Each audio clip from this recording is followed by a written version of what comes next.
Just in time for this year's 2020 NADA show in Las Vegas, DealerSocket and Automate announced the conclusion of their merger and acquisition. I had the chance to sit with leadership of both companies to talk about why they feel so strongly about this marriage and what they plan for the next 6 to 12 months. So stay tuned and enjoy this video. This is Stefan from DealerTech Nerd, your destination for news and insights about dealership technology. Before we hit the road, please subscribe and hit the bell to get notifications whenever I share new videos. We are here with a combined leadership team of Automate and DealerSocket, and we want to talk about the opportunities for dealers, where dealership business model can be in 5 to 10 years, and then also what are some of the new product developments with both of you. If you can give us a thumbnail of your roles, what you do at DealerSocket and Automate, what would you say? Yeah, maybe I can give the introductions. I'm Steve Meeker, I'm Chief Strategy Officer at DealerSocket, been here for 6 years through 5 acquisitions. And we have our latest acquisition here, Mike Esposito, President and CEO of Automate, Larry Colson, Chairman and CTO of Automate, and then with me, my counterpart, Rebecca McGraw, our VP of Strategic Operations at DealerSocket. Awesome, thank you. Now, one of the things that dealers are really interested is learning more about the opportunities. Why is a combined DealerSocket Automate so interesting and so powerful moving forward? What makes you special? I think one of the biggest things that we saw was such a combination of cultures. Is both of our companies were founded for the car industry, for speaking up for our dealers and what they were saying they needed to run their business and to be there for their customers. And there's no doubt through the many conversations in our teams already, through the great conversation and dialogue, and even here at NADA, what dealers are saying, they love the fact that we are joining conversations. We're meeting at the same path. It's not anything that is different among groups as far as our beliefs in our people and our beliefs in the industry and where it's going. Okay. We have a good mesh of products. We have very little overlap between them. They have an independent DMS and we have a franchise DMS, and with all the interfaces and accounting things that go along with running a new car franchise. Yeah, absolutely. I think that having once the acquisition was announced and done through last Monday, our phones kind of with dealers calling, asking that exact question. Yeah. And the answer is that Automate is going to continue as the brand of Automate, and with the same core values, same support that we have. And DealerSocket has said, "We love what you do it so well. Just keep doing it." And we'll as we move on. Okay. Awesome. Well said. Exactly. What would you like dealers to know about the next 6 to 12 months? How do you combine your powers? Well, I think the first thing that we think about is the products that we have and how do we integrate those more effectively than they are today, where we can reduce duplicate entry, make things more seamless at a dealership, and then leverage those for reporting sakes. I think that's really bringing together the two companies, and then doing it in a way that doesn't disrupt customer experience and customer service, and creating those two great cultures and maintaining those. I think that's the big objective for us in the next 6 to 12 months. Okay. There'll likely be slow change to the integration of the companies, but pretty quick change, pretty rapid change to the product integration. Yeah. Because we can move on that and give dealers immediate benefit. Okay. Awesome. Now, product is a good, a good point here.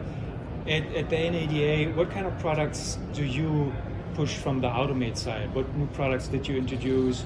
I know that you always had a very good core product, but over the last year or two, you also introduced additional layered applications, the service mobile consultant, you have service texting, the e-deal and F&I. Where is it going from here? Well, from the standpoint of our product, first, one of the things that we've done is release this year our new parts module. So we had some very, very large wholesale dealers that love what we've done with it.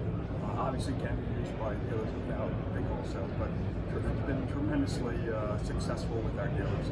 On top of that, as I said, we released the e-deal, which gives us the ability to sign on a tablet, but more so now with all the laser forms that enhanced all of the forms processing, archiving, automatic archiving of everything. Everybody wants to talk about paperless, and I, couple of years, we actually might get there. Yeah.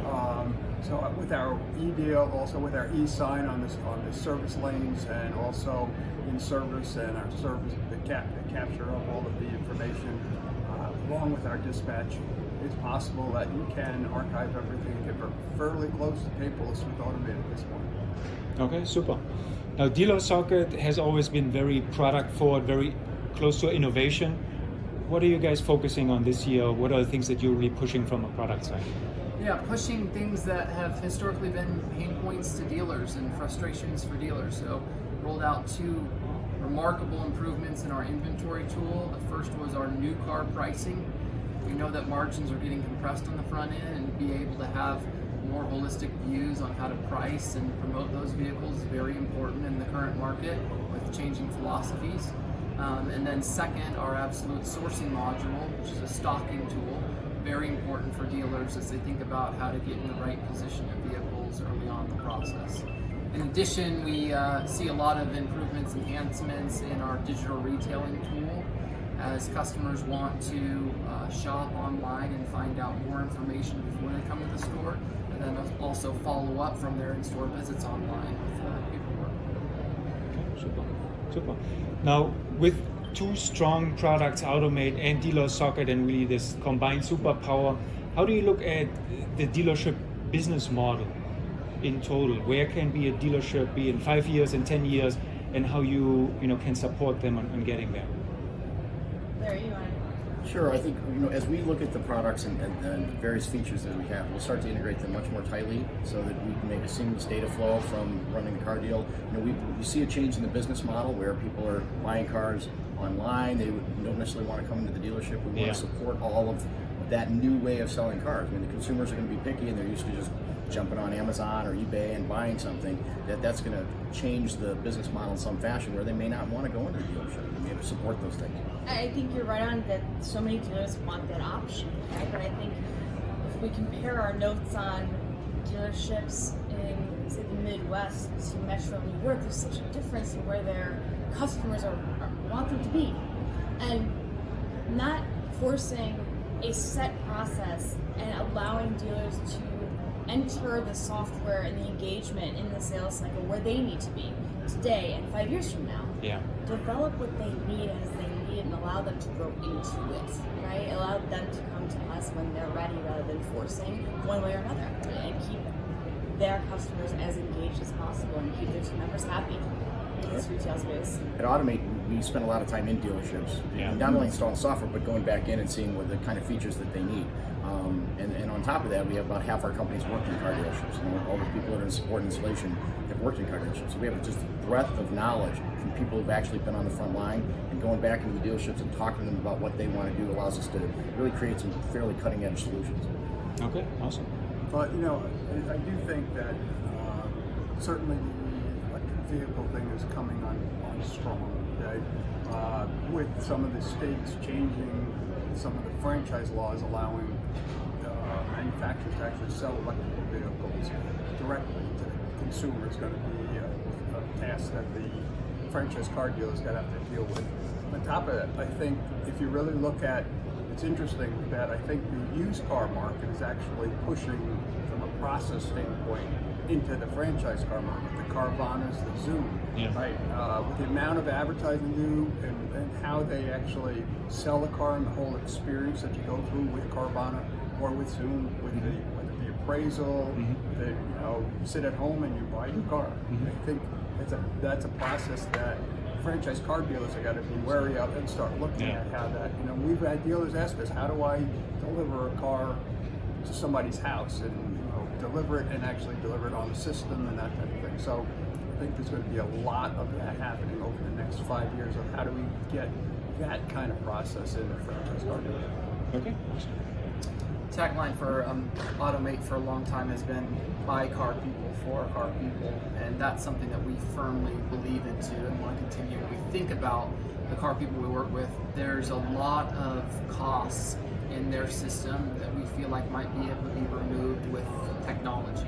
And how can we make things more efficient so that the car dealer of the future can operate with less costs in their system, Can we remove things and automate things so that consumers can do pieces online, can finish some things in the store, and make the system more efficient and help them to operate at a more efficient level, both in how they acquire vehicles, how they sell them, how they market to customers, and how they get that customer through the funnel and then remarket to them. Provide as much insight as possible. Perfect. Thank you so much. I really appreciate it. If you like this video, please click the like button below and comment to tell me your favorite part. Don't forget to subscribe to my channel for new uploads almost every week with the latest news and insights about dealership technology.